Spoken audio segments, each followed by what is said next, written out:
لله الحمد لله وكفى وسلام على عباده الذين اصطفى أما بعد فأعوذ بالله من الشيطان الرجيم بسم الله الرحمن الرحيم يا بني أقم الصلاة وأمر بالمعروف وانه عن المنكر واصبر على ما أصابك إن ذلك من عزم الأمور. وقال النبي صلى الله تعالى عليه وسلم ألا كلكم راع وكلكم مسؤول عن رعيته. وقال عليه الصلاة والسلام أكرموا أولادكم وأحسنوا أدبهم. وقال عليه الصلاة والسلام مروا أولادكم بالصلاة. صدق الله مولانا العظيم وصدق رسوله النبي الكريم ونحن على ذلك لمن الشاهدين والشاكرين والحمد لله رب العالمين. رب اشرح لي صدري ويسر لي أمري واحلل عقدة من لساني يفقهوا قولي. رب زدني علما رب زدني علما رب زدني علما سبحانك لا علم لنا إلا ما علمتنا إنك أنت العليم الحكيم. اللهم صل على محمد وعلى آل محمد كما صليت على إبراهيم وعلى آل إبراهيم إنك حميد مجيد. اللهم بارك على محمد وعلى آل محمد كما باركت على إبراهيم وعلى آل إبراهيم إنك حميد مجيد. میرے واجب کرام معزز سامعین کرام، ہم نے ایک موضوع شروع کیا تھا جس میں سب سے پہلے اللہ رب العزت کے حقوق بیان کیے گئے، پھر آپ صلی اللہ علیہ وآلہ وسلم کے بنیادی حقوق، پھر اولیاء کرام کے حقوق، اور پھر والدین کے حقوق، اور پھر اولاد کے حقوق. تو اولاد کے حقوق پر بات چل رہی تھی. تقریباً یہ 2 مہینے کے بعد دوبارہ اسی موضوع کو شروع کر رہا ہوں. درمیان میں ذی الحجہ، پھر عید الاضحیٰ اور محرم الحرام، سیدنا عثمان غنی رضی اللہ تعالیٰ عنہ کی شہادت، حضرت فاروق اعظم رضی اللہ تعالیٰ عنہ کی حالات زندگی، اور کچھ اہل بیت کا تذکرہ ہوا. اور آج دوبارہ انشاءاللہ اسی موضوع کی طرف لوٹتے ہیں جو ہم نے ایک سلسلہ شروع کیا تھا. یہ حقوق کا سلسلہ ہے اور حقوق کا جاننا انتہائی ضروری ہے. عام طور پر جو معاشرے میں ہمیں فسادات نظر آتے ہیں، یہ سارا جو ہے دینی قصور ہے، دینی کوتاہی ہے، دین سے ناآشنائی ہے، کسی کو دوسرے کے حقوق کا کچھ پتہ نہیں ہے. معاشرت میں کیا کچھ ہونا چاہیے، دین ہماری کیا رہنمائی کرتا ہے، اس سے بڑے بھی اکثریت ناواقف ہیں اور جب نوجوان بھی ناواقف ہیں، اور بچوں نے تو ظاہر ہے ہی بڑوں کو دیکھ کر چلنا ہے. تو حقوق کی پاسداری یہ نہیں ہو رہی. ہمارے گھروں میں ہم جب نظر دوڑاتے ہیں تو یہی مسئلہ ہوتا ہے، ہر بندہ اپنا حقوق مانگنے والا تو ہوتا ہے، دوسرے کا حق ادا کرنے والا نہیں ہوتا. کچھ خبر نہیں ہے. بس وقت والدین کو نہیں پتہ ہوتا کہ اولاد کے حقوق ہمارے ذمے کیا ہے، اور بس وقت اولاد بھی ناواقف ہوتی ہے کہ والدین کے حقوق ہمارے ذمے میں کیا ہے. تو یہ ایک انتہائی اہم موضوع ہے جس میں ہمیں پتہ چلتا ہے کہ ہمارے ذمے کیا کچھ اللہ نے لگایا ہے اور کس طرح ہم کامیاب زندگی گزار سکتے ہیں. انہی حقوق میں ہماری جو بات چل رہی تھی، اور تقریباً تربیت اولاد کے قرآنی اصول، یہ عنوان تھا. اس پر 4 جمعے پڑھا چکا ہوں الحمدللہ، اور آج بھی اسی موضوع پر یہ جو قرآنی اصول ہیں یہ کوئی مشکل نہیں ہے، یہ بالکل آسان ہے۔ اللہ رب العزت نے سورہ لقمان کے دوسرے رکوع میں ان کو بیان فرمایا ہے، اور اسی سورہ لقمان کے دوسرے رکوع کی وضاحت اور تفسیر جو ہے ضمن میں بیان ہو رہی ہے۔ یہ اگر کوئی سننا بھی چاہے تو یوٹیوب پہ چینل موجود ہے، وہاں یہ چاروں کے چاروں آپ کو جو پہلے حصے وہ مل جائیں گے، تربیت اولاد کے قرآنی اصول۔ اور آج پانچواں اصول جو ہے وہ آپ کے سامنے رکھنا ہے، جس کے بارے میں نے آیت کریمہ پڑھی ہے سورہ لقمان کے دوسرے رکوع کی، یا بنی اقم الصلاۃ وامر بالمعروف وانہی عن المنکر واصبر علی ما اصابک۔ یاد رکھیں اولاد کی تربیت کے لیے قرآنی اصول یہ انتہائی اہم ہیں۔ اگر یہ قرآنی اصول ہمیں معلوم نہیں ہوں گے تو ہم صحیح معنوں میں اولاد کی تربیت نہیں کر سکیں گے، اور اولاد کی تربیت بھی صحیح معنوں میں تب ہی ہو سکے گی جب قرآنی اصول ہمارے سامنے ہوں گے۔ ہم یہ جو لفظ بولتے ہیں تربیت کو ذرا اس کی وضاحت میں ذرا جائیں کہ تو تربیت یہ جو ہے اس کا مادہ اصل میں ہے رابا، رب سے یہ نکلا ہے تربیت۔ باب تفعیل اگر ہم عربی گرامر میں دیکھیں، باب تفعیل اس سے جو ہے تربیت جو ہے یہ نکلا ہے، تو رب اس کا مادہ، رب کہتے ہیں پالنے والا، پرورش کرنے والا، پروان چڑھانے والا، یعنی سارے نظام کو چلانے والا، اس کو رب کہتے ہیں۔ والدین کو بھی بسا اوقات مربی کہہ دیا جاتا ہے کہ یہ اولاد کی تربیت کرنے والے ہیں۔ استاد کو مربی کہا جاتا ہے کہ یہ میرا مربی ہے، پیر و مرشد کو مربی کہا جاتا ہے اس لیے کہ وہ تربیت کرنے والا ہوتا ہے۔ تو تربیت کا مادہ رب ہے، اور جو ہے کس طرح انداز میں تربیت کریں گے یہ ہمیں رب تعالیٰ ہی بتائیں گے، کیونکہ عام ضابطہ یہ ہے کہ اگر کوئی انجینئر، کوئی آدمی کوئی مشین تیار کرے، کوئی مشین بنائے، ساتھ میں کوئی ہیلپنگ بک ہوتی ہے جس سے سارا طریقہ لکھا ہوتا ہے کہ یہ مشین کس طرح یوز کرنی ہے، کیسے چلانی ہے، کیا کیا نقصانات اس سے، ان سے کیسے بچنا ہے، کیا کیا فائدے ہیں، ان کو کیسے حاصل کرنا ہے۔ تو ایک کتاب ہوتی ہے جو ہیلپ دے رہی ہوتی ہے، جس سے آدمی ہیلپ لیتا ہے، مدد لیتا ہے، جس سے وہ مشین چلانے کا طریقہ پتہ چلتا ہے۔ اسی طرح انسانوں کو پیدا کرنے والی ذات اللہ رب العزت کی ذات جو ہمارے پروردگار ہے، اس نے پیدا کیا ہے۔ تو اللہ تعالیٰ نے ہماری تربیت کے لیے بھی ایک کتاب دی ہے، وہ کتاب قرآن مجید ہے۔ اب قرآن مجید یہ ہماری جو ہے وہ کتاب ہے جس سے ہمیں تربیت ملے گی، اور جس کے اصولوں کے تحت ہم چلیں گے تو ہم بھی کامیاب ہو جائیں گے، اور ہماری اولاد بھی کامیاب ہو جائے گی، اور ہماری اولاد آنکھوں کی ٹھنڈک بنے گی۔ جب تک قرآنی اصول ہمارے سامنے نہیں ہیں اولاد کی تربیت نہیں ہو سکتی۔ دنیا کی کوئی کتاب قرآن کے علاوہ ہمیں یہ نہیں بتاتی کہ تربیت کے اصول کیا ہونے چاہیے۔ جو بھی معلم ہے، جو بھی بتانے والا ہے، جو بھی رائٹر ہے، جب بھی وہ اس میں تگ و دو کرے گا، بوجھ لگائے گا، تو قرآن ہی سامنے آئے گا۔ قرآن سے ہی وہ روشنی حاصل کر کے اصول بیان کرے گا۔ تو یہ قرآن اہم کتاب ہے جو اللہ رب العزت نے ہمیں عطا فرما دی۔ اب قرآن کو چھوڑ کر تو تربیت نہیں ہو سکتی، اور تربیت کے لیے قرآن ضروری ہے۔ اب قرآن سے جب ہم آشنا ہوں گے، اس کو سمجھیں گے، پڑھیں گے، اس کے اصولوں میں نظر کریں گے، تو انشاءاللہ ہمارے سامنے راستے کھلتے چلے جائیں گے، اور اس کے بغیر تربیت ناممکن ہے، ہو ہی نہیں سکتی۔ اس لیے لازم ہے کہ ہم اللہ کی اس کتاب کو پڑھیں جو ہماری ہدایت کے لیے اللہ نے نازل فرمائی ہے، ہماری رہنمائی کے لیے نازل فرمائی ہے۔ دنیا جہان کا کوئی مسئلہ ایسا نہیں ہے کہ جس میں اللہ تعالیٰ نے ہماری رہنمائی نہ کی ہو، اور یہ تو عقلاً بھی محال ہے کہ اللہ رب العزت پیدا تو کریں اور پھر اصول نہ بتائیں، زندگی گزارنے کا طریقہ نہ بتائیں، ایسا ناممکن ہے۔ اللہ رب العزت نے باضابطہ اصول بھی بتائے، اور جو ہے ان اصولوں کو سمجھانے کے لیے اپنے نبی بھی بھیجے ہر دور اور زمانے کے اندر۔ آپ صلی اللہ علیہ وسلم کا ختم نبوت کے صدقے جو ہے آپ صلی اللہ علیہ وسلم کے بعد کسی نبی نے نہیں آنا تھا، تو اللہ رب العزت نے اس امت کے ذمہ یہ کام لگا دیا کہ اب یہ امت قیامت تک آنے والے انسانوں کی ہدایت اور رہنمائی کے لیے یہ قرآنی اصول پڑھ پڑھ کے بتاتی رہے گی، تاکہ لوگ اللہ کی اس بتائی ہوئی ہدایت کے مطابق آ جائیں اور زندگی گزار لیں۔ تو معلوم یہ ہوا کہ ہم کو پیدا کرنے والی ذات اللہ کی ذات ہے، اور اللہ تعالیٰ نے یہ جو مشینری ہمارا یہ وجود بنایا ہے، اس کو چلانے کے لیے اللہ نے ایک کتاب دی ہے، وہ قرآن مجید ہے۔ اب قرآن مجید کے بغیر ہمارے لیے چلنا ناممکن ہے، اس کی رہنمائی کے بغیر ہم کیسے زندگی گزاریں ہمیں معلوم نہیں ہو سکتا۔ قرآن مجید والدین کے بارے میں کیا بتاتا ہے، جب تک نہیں پڑھیں گے ہمیں معلوم نہیں ہوگا۔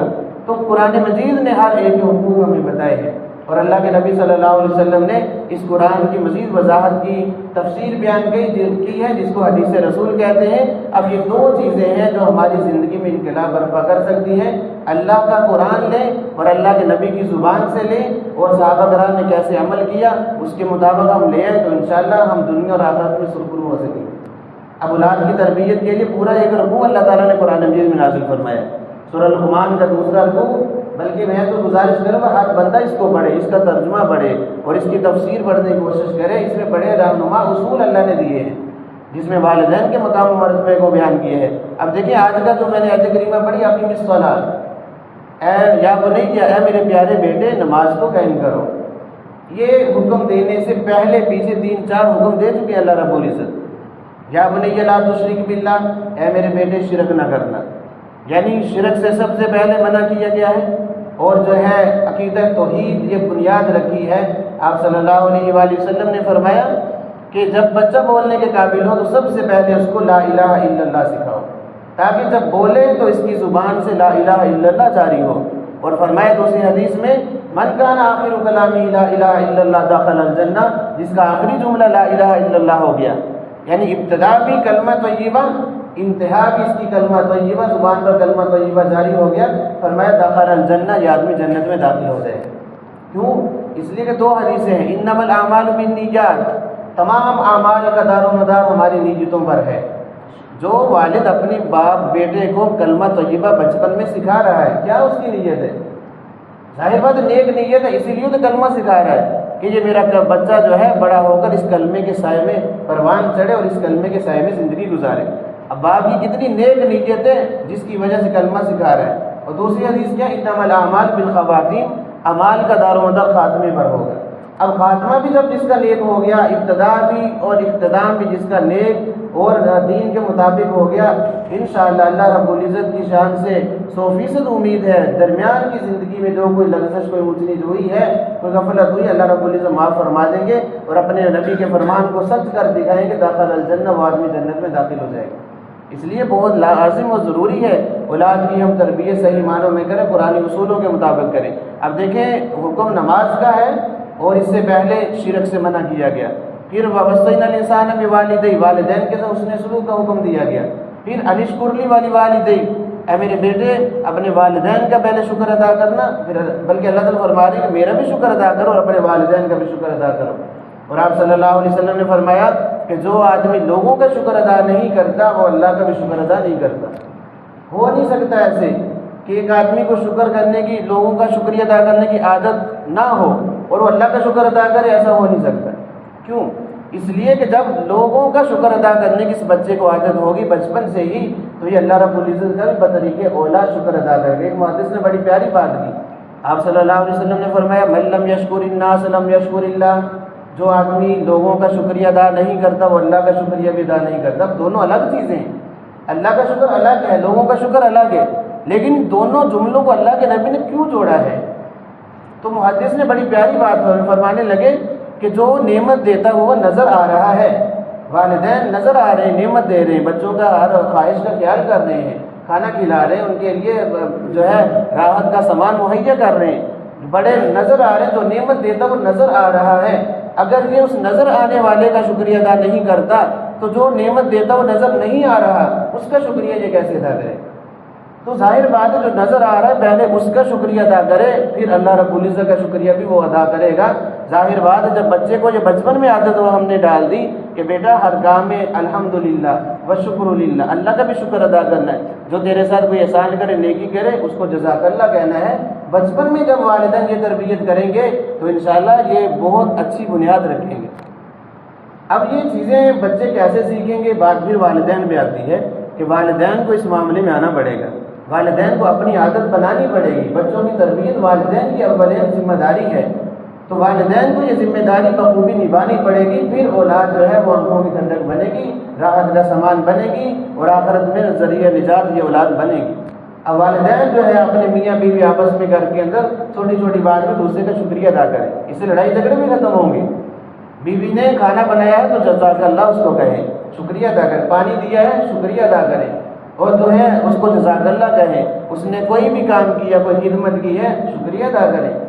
بچے جو ہے نقال ہوتے ہیں، عکاس ہوتے ہیں، یہ دیکھتے ہیں، بڑوں کو دیکھتے ہیں، ان کی عادتوں کو اپناتے ہیں۔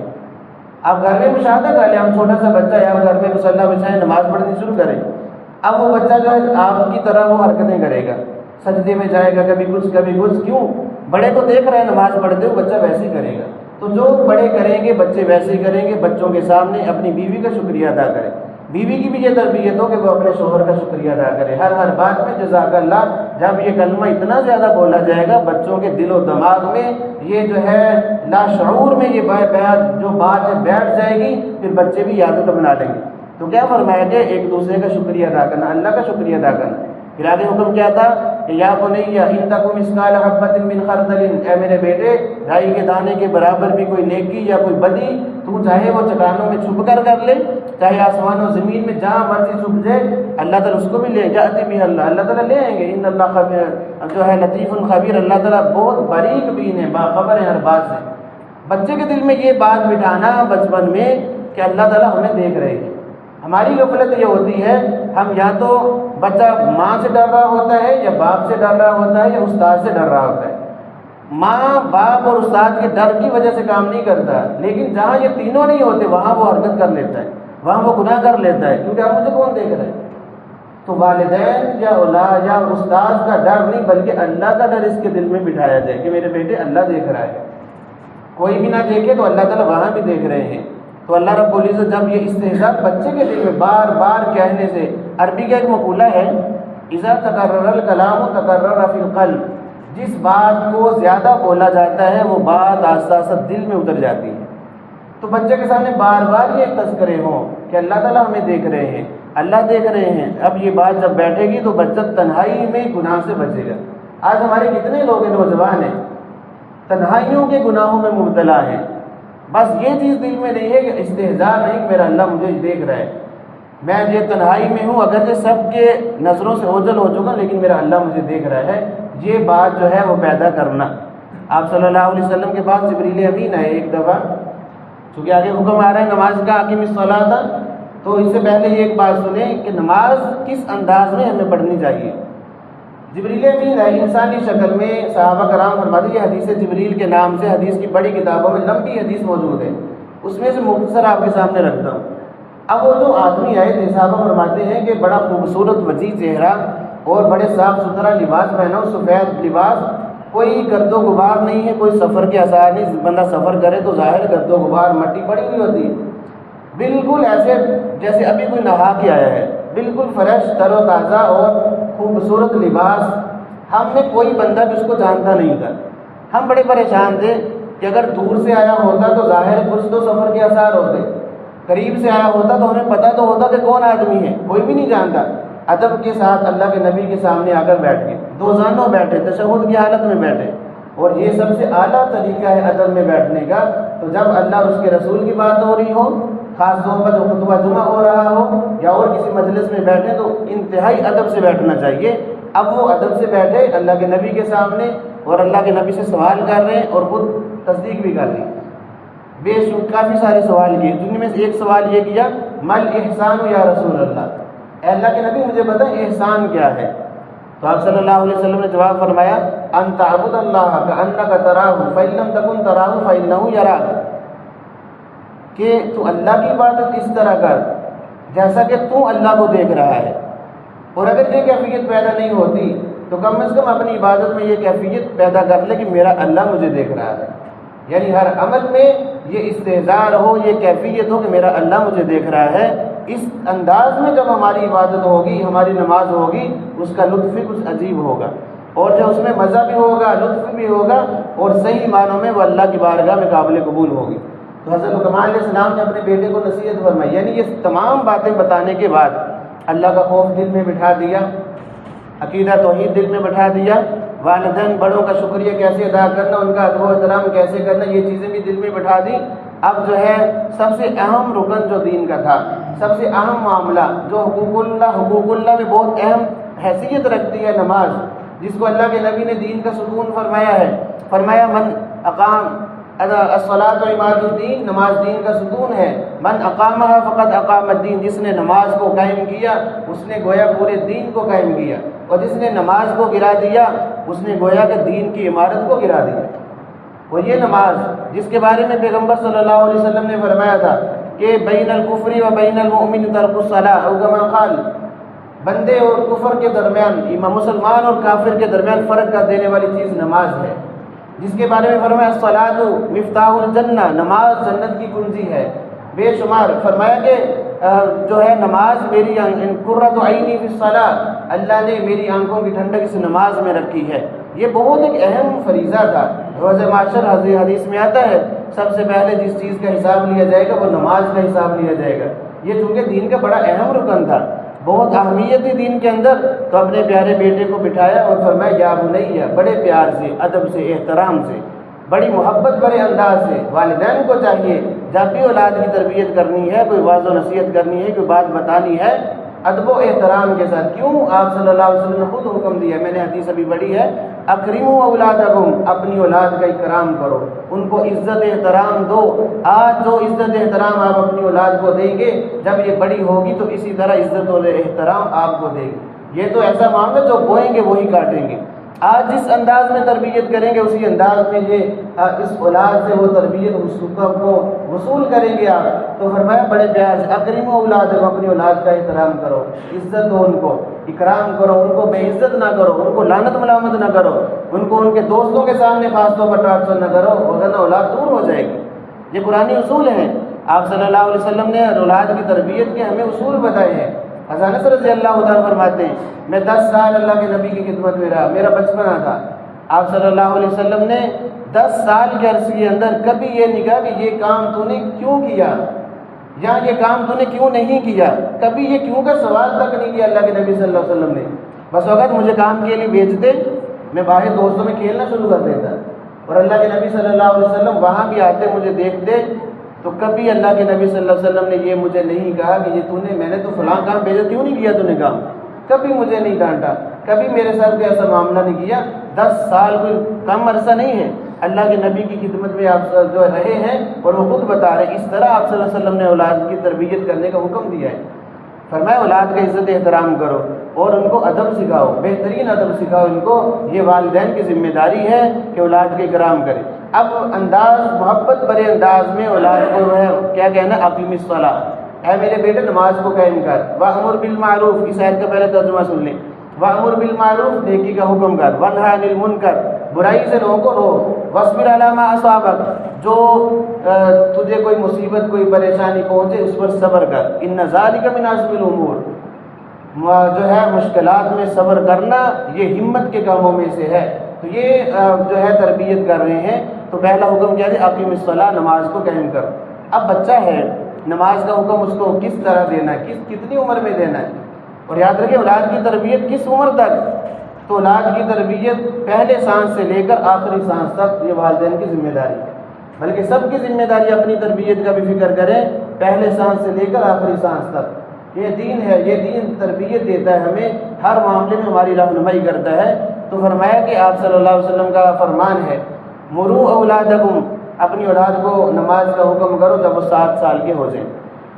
7 سال تک نماز کا کوئی حکم نہیں ہے شریعت کا، اور آپ جانتے ہیں کہ 7 سال میں بھی بچے پہ نماز فرض نہیں ہوتی، 10 سال میں بھی فرض نہیں ہوتی، 12 13 14 سال جب بچہ بالغ ہوتا ہے اس وقت یہ نماز فرض ہوتی ہے۔ اس وقت اگر نماز نہیں پڑھے گا تو گناہ لکھا جائے گا۔ بلوغت سے پہلے اگر بچہ نماز نہ بھی پڑھے تو کوئی گناہ نہیں ہے، اور غلط بھی پڑھے تو کوئی گناہ نہیں، کوئی مسئلہ نہیں ہے۔ لیکن یہ 7 8 سال پہلے جو تربیت دی جا رہی ہے کہ 7 سال کے ہو تو نماز کا حکم کرے، کیوں؟ اس لیے کہ بار بار نماز کا تذکرہ ہوگا ان کے سامنے، تو نماز جو ہے ان کے دل میں اس کی اہمیت بیٹھے گی کہ نماز اللہ کا بہت بڑا حکم ہے۔ پھر نماز پڑھنے کے طریقے ان کو سکھائے جائیں گے، بتایا جائے گا نماز کیسے ادا کرنی، کیسے پڑھنی ہے۔ 7 سال تک تربیت ہے، پریکٹس ہے، پیار محبت سے ان کو سمجھانا ہے، تاکہ جب یہ بالغ ہوں، بلوغت پر قدم رکھیں تو 100% نمازی بن چکے ہوں۔ اب آپ اندازہ کریں ہمارے اس معاشرے کے اندر کون سے والدین ہیں جو اس طرح اپنی اولاد کی تربیت کر رہے ہوتے ہیں؟ بلکہ ہمارے بعض بزرگ اس مسجد میں تو الحمدللہ بہت امن اور سکون ہے، اللہ کا بہت شکر ہے، فضل ہے کہ بچوں کو بے عزت نہیں کیا جاتا، بچوں کو ڈانٹا نہیں جاتا، اور ہم بھی کہتے رہتے وقتاً فوقتاً اگر بچہ 7 سال کے بعد آ رہا ہے مسجد میں، بالکل کرنے دے شرارتیں ان کو، بہت زیادہ ہو تو تھوڑا بہت پیار سے سمجھا دیں، وگرنہ کوئی مسئلہ نہیں ہے۔ کیوں؟ اللہ کے نبی صلی اللہ علیہ وسلم نے بچوں کی تربیت کی، وہاں کوئی ڈانٹا نہیں ہے ان کو۔ یاد رکھیں، آج اگر ہمارے بچے مسجدوں سے دور ہو گئے تو پھر مسجد کے قریب نہیں آئیں گے، یہ ساری زندگی بے نمازی ہی رہیں گے۔ بچے نماز کے لیے آئیں گے تو کوئی نہ کوئی بات تو ان کے دل میں بیٹھے گی، ان کے دماغ میں آئے گی، کوئی نہ کوئی بات سنیں گے دین کی، اور وہ لوگوں کو نماز پڑھتا ہوا دیکھیں گے، ان کی اچھی تربیت ہوگی، نماز کی عادت بڑھے گی، اور بچے جو ہے وہ نماز کے لیے مسجدوں کا رخ کریں گے۔ اور یہ ہماری آنے والی نسل ہے، یہ ہمارا سرمایہ ہے، ان کو خدا را دین سے دور نہ کریں۔ اگر آپ اپنی نسلوں میں دین دیکھنا چاہتے ہیں تو اپنے بچوں پر شفقت اور مہربانی کریں۔ بچے سب کے بچے ہیں، اور کوئی بھی ان کو نہ ڈانٹے تاکہ ان کی اچھی تربیت ہو۔ اب دیکھیں 7 سال پہلے جو ہے شریعت حکم دے رہی کہ نماز کا حکم کرو بچوں کو، اور فرمایا کہ جب بچے 10 سال کے ہو جائیں ان کو نماز نہ پڑھنے پر کچھ ڈانٹنا، کچھ مارنا، کچھ سختی کرنا، یہ بھی شریعت کہتی ہے تاکہ جو سستی کر رہے ہیں وہ سستی ان کی دور ہو، اور بلوغت سے پہلے پہلے یہ 100% پکے نمازی بن چکے ہوں۔ آج اللہ معاف فرمائے، بچوں کا کیا کہنا یا کیا تربیت ہے۔ ہمارے نوجوان جو ہیں، جو بالغ ہو چکے ہیں، کتنے آج کے بالغ افراد ہیں ہمارے گھروں میں، سر نظر دوڑائیں، جو 100% 5 وقت نمازی بن چکے ہوں۔ بلکہ ہم اپنی نمازوں کا اگر جائزہ لیں تو ہماری نمازیں بھی اللہ معاف فرمائے ایک ثانوی حیثیت دی ہوئی ہم نے نمازوں کو، حالانکہ اول حیثیت نماز کی ہونی چاہیے، باقی سارے معاملات بعد کے ہونے چاہیے۔ چھوٹا موٹا بھی مسئلہ ہو تو ہم نماز چھوڑ دیتے، کوئی نہیں بعد میں پڑھ لیں گے، کہہ رہے پھر کیا۔ یعنی نماز کی اہمیت اور ویلیو ہمارے دلوں میں یہ ہے تو ہمارے بچوں کے دل میں کیسے رہے گی؟ اس لیے نماز کو فریضہ دیکھتے نہیں اللہ کے نبی صلی اللہ علیہ وسلم کی زندگی کو۔ آخری وقت ہے نماز کے لیے، صحابہ منتظر انتظار کر رہے ہیں، اٹھا نہیں جا رہا، اور جو ہے بے ہوشی بار بار طاری ہو رہی ہے اللہ کے نبی پر، پھر اٹھتے ہمت کرتے، وضو کروائے جاتے، مسجد کے لیے چلنے لگتے، پھر گر پڑتے۔ یعنی کہ حالت، یعنی جتنی ہمت ہے نماز کے لیے کوشش کر رہے ہیں۔ بلکہ ایک حدیث میں آتا ہے انہی حالات میں جب ایام وفات تھے آپ صلی اللہ علیہ وسلم کے، ایک نماز کے لیے 2 صحابہ کے کندھوں کا سہارا لے کر مسجد میں تشریف لائے ہیں، اللہ کے نبی کے پاؤں بھی اٹھائے نہیں جا رہے تھے، گھسٹ رہے تھے۔ حضرت علی رضی اللہ تعالیٰ عنہ اور غالباً حضرت فضل بن عباس رضی اللہ تعالیٰ عنہ 2 صحابہ کے کندھوں پر ہاتھ رکھ کے اس انداز میں مسجد میں آ رہے ہیں، اور جو ہے کتنی اہمیت صحابہ کرام کے دلوں میں نماز کی بٹھا رہے ہیں، اور خود آپ بھی کتنا اہتمام کر رہے ہیں، حالانکہ بخشے بخشائے ہیں، لیکن یہ امت کو بتا رہے کہ یہ نماز کا حکم ہے۔ اللہ کا جب حکم آ جائے ہر چیز پیچھے رہ جانی چاہیے، اللہ کا حکم پہلے پورا کرنا چاہیے۔ آج ہم بڑے لوگ جو ہے، بڑے جب نماز کی اہمیت کو نہیں سمجھیں گے، نہیں سیکھیں گے نماز کو، تو چھوٹے بچوں سے کیسے توقع کریں گے؟ اس لیے میری گزارش ہے، مؤدبانہ گزارش، آپ کی منت سماجت ہے کہ نماز اللہ کا حکم ہے، کسی مولوی کی یہ بات نہیں ہے۔ اللہ کا حکم سمجھتے ہوئے نماز کی پابندی کریں، نماز کی عادت ڈالیں۔ دیکھیں یہ کوئی فرقہ وارانہ بات نہیں ہے، نماز فرض ہے، ہر مسلمان جانتا ہے۔ ہم تو آپ کے سامنے منت سماجت کر رہے ہیں، اپنا درد دل آپ کے سامنے رکھ رہے ہیں کہ ہم نماز کی عادت ڈال لیں۔ میرا کوئی فائدہ نہیں ہے، آپ نماز پڑھیں گے، آپ کا فائدہ ہے، دنیا آپ کی سنورے گی، آخرت آپ کی اچھی ہوگی، اللہ آپ سے راضی ہوں گے، رزق کے بڑے بڑے مسائل آپ کے نماز کی وجہ سے اللہ تعالیٰ حل فرمائیں گے۔ بس ہم تو آواز لگا رہے ہیں اللہ کے نبی کے نمائندے ہونے کی حیثیت سے کہ ہم نمازوں کی پابندی کریں، 5 وقت نماز جو ہے جماعت کے ساتھ مسجد میں ادا کرنے والے بنے۔ اگر کسی وجہ سے مسجد میں نہ آ سکے، کم از کم جو ہے گھر میں نماز جہاں بھی ہو نماز ادا کریں، نماز کو نہ چھوڑیں، جس حالت میں بھی ہو، یہ نماز معاف نہیں ہے۔ تو سارے ساتھ اس کی پابندی کریں گے۔ میری منت سماجت ہے کہ نماز کی آج سے بھی نیت کر لیں، جو پیچھے ہو چکے اللہ سے معافی مانگ لیں، اور آج سے کوئی نماز ہماری قضا نہیں ہونی چاہیے۔ اگر کبھی ہو جائے تو اس کو پڑھ لیں تاکہ وہ ذمے سے اتر جائے، ذمے میں باقی نہ رہے۔ تو جب ہم نمازوں میں پابندی کریں گے تو انشاءاللہ اس نماز کا اثر ایسا ہوگا، ہماری اولاد خود بخود مسجد کا رخ کرے گی، وہ بھی نماز کی پابند بن جائے گی۔ جب اولاد نماز کی پابند بنے گی تو ہمیں انشاءاللہ والدین کی آنکھوں کو ٹھنڈک نصیب ہوگی۔ کتنے سارے والدین چاہتے ہیں کہ ہماری اولاد وہ نیکی کرے، نیکی کے راستے پر آئے، وہ جو ہے دنیا میں کامیاب ہو، آخرت میں کامیاب ہو، ہر والدین چاہتے ہیں۔ تو پہلے والدین کو یہ ہمت کرنی پڑے گی، انشاءاللہ اولاد